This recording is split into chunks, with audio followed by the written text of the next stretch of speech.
दोस्तों RMS Titanic जो कि अपने समय का दुनिया का सबसे बड़ा जहाज माना जाता था। आप इसका अंदाजा इससे लगा सकते हैं कि उस जहाज में 3 बड़े बड़े फुटबॉल ग्राउंड्स फिट हो सकते थे और उस समय की बिल्डिंगों के हिसाब से टाइटैनिक जहाज इतना बड़ा था कि उन बिल्डिंगों से भी ज्यादा ऊंचा टाइटैनिक जहाज माना जाता था। दोस्तों टाइटैनिक शिप का पूरा नाम रोलमैन शिप यानी कि RMS टाइटैनिक था। दोस्तों टाइटैनिक शिप को इस तरह डिजाइन किया गया था कि 2224 से भी ज्यादा लोग इस बड़े जहाज में यात्रा कर सकते हैं। दोस्तों टाइटैनिक जहाज जो कि दुनिया का सबसे बड़ा जहाज है वह अपने आप में ही अटलांटिक ओशन पर बसा एक छोटा सा शहर लगता था। दोस्तों टाइटैनिक जहाज की सबसे खास बात तो ये थी कि ये दुनिया का सबसे तेजी से चलने वाला जहाज था और इसी खास बात के कारण ये टाइटैनिक जहाज डूबा था। और ये कैसे डूबा था ये आपको आगे वीडियो में जानने के लिए मिलेगा, तो वीडियो के आखिरी तक बने रहिएगा। दोस्तों तेज चलने के साथ साथ टाइटैनिक बनाते समय इसमें एक ऐसी सीटी भी लगाई गई थी जो कि एक बार मारने से 15 किलोमीटर दूर तक सुनाई पड़ सकती है।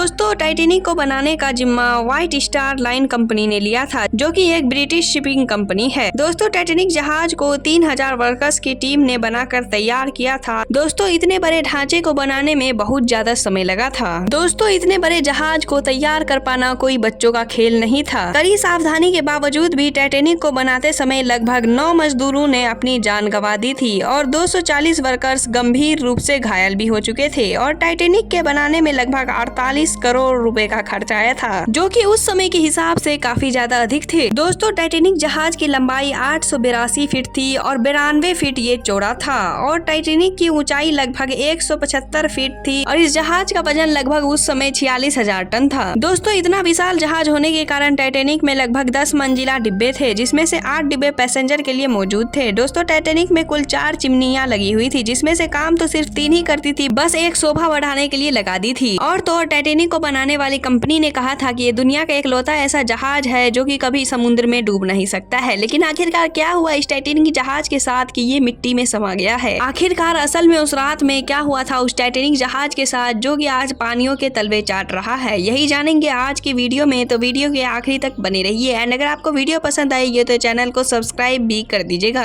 RMS टाइटैनिक जो कि अपने समय में दुनिया का सबसे बड़ा और लग्जरी जहाज कहलाता था। 10 अप्रैल 1912 को साउथहैम्पटन इंग्लैंड से न्यूयॉर्क के लिए रवाना हुआ यह जहाज अपने पहले सफर पर निकल रहा था। इस जहाज में बड़े बड़े एक्टर्स से लेकर बिजनेसमैन से लेकर और बड़े बड़े कंपनियों के मालिक से लेकर आम आदमी भी मौजूद थे। इस जहाज में 2240 के करीब हर तरह के लोग मौजूद थे जो एक बेहतर जिंदगी की तलाश में अमेरिका जा रहे थे। पैसेंजर्स के अलावा टाइटैनिक को अलविदा करने वाले वहाँ पर लाखों लोग पोर्ट पर मौजूद थे। न ही पैसेंजर्स को और न ही क्रू मेंबर्स को और न ही पोर्ट पर मौजूद लोगों को ये पता था कि ये जहाज कुछ घंटों में ही पानी में डूब जाएगा जो कि पूरी दुनिया को हिलाकर रख देने वाला था। दोस्तों टाइटैनिक जहाज की कंस्ट्रक्शन का जिम्मा व्हाइट स्टार कंपनी ने लिया था जिन्होंने 1200 दिनों में ही इस जहाज को कंप्लीट कर दिया। इस जहाज को बनाने में कड़ी मेहनत के साथ साथ मोटा पैसा भी लगा था। लेकिन अपने दौर का सबसे लग्जरी और ना डूबने वाला जहाज आखिरकार कैसे उस रात को पानी में डूब गया, तो आइए जानते हैं कि यह जहाज जो कि कभी ना पानी में डूबने वाला था वो आज कैसे 3800 मीटर नीचे पड़ा हुआ है। आखिरकार उस रात को क्या हुआ था जिसके वजह से करीब 1500 लोगों की मौत हो गई थी। 10 अप्रैल 1912 को दोपहर के 12 बजे टाइटैनिक ने अपना पहला सफर शुरू किया था। उस दिन अटलांटिक ओशन बिल्कुल सुनसान और खामोश था और किसी भी किस्म के समुद्री तूफान के आने की कोई वार्निंग नहीं थी। लेकिन अपने सफर पर रवाना हुए टाइटैनिक को अभी 2 दिन भी नहीं हुआ था और इसको वार्निंग मिलनी शुरू हो गई थी और ये वार्निंग कोई अटलांटिक ओशन की नहीं थी बल्कि ये वार्निंग थी आइसबर्ग्स की। अब यहाँ पे टाइटैनिक को बहुत सारे आइसबर्ग्स की वार्निंग मिल गई थी। आइसबर्ग्स यानी कि पानी में मौजूद बड़े बड़े पहाड़। इतने बड़े बड़े आइसबर्ग्स की वार्निंग मिलने के बाद भी टाइटैनिक ने अपने स्पीड को कम किए बगैर ही 2 बार अपने रास्ते को बदला था। 2 दिन के बाद यानी कि 14 अप्रैल को फिर से टाइटैनिक को 7 आइसबर्ग्स की वार्निंग मिली थी। लेकिन शिप के कैप्टन और क्रू ने इस बात पर ध्यान नहीं दिया। दरअसल टाइटैनिक शिप को जिस कंपनी ने बनाया था उस कंपनी की तरफ से कैप्टन स्मिथ को ये वार्निंग दी गई थी कि उसको इस शिप को लगभग 7 दिनों में अमेरिका पहुंचाना है। इसी प्रेशर की वजह से कैप्टन ने शिप की स्पीड को कम नहीं किया था और यही वह गलती थी जिसने टाइटैनिक की कहानी को पूरी तरह से बदल कर रख दिया। टाइटैनिक अब समुद्र के जिन इलाकों में मौजूद था वहाँ हर तरफ अंधेरा ही अंधेरा था और वहीं पर इनको एक बहुत बड़ा आइसबर्ग की वार्निंग भी मिली थी लेकिन इन्होंने उसको भी इग्नोर कर दिया था। फिर कुछ घंटों बाद उनको नजर आया एक बहुत बड़ा आइसबर्ग जिसे देखकर उनके रोंगटे भी खड़े हो गए थे।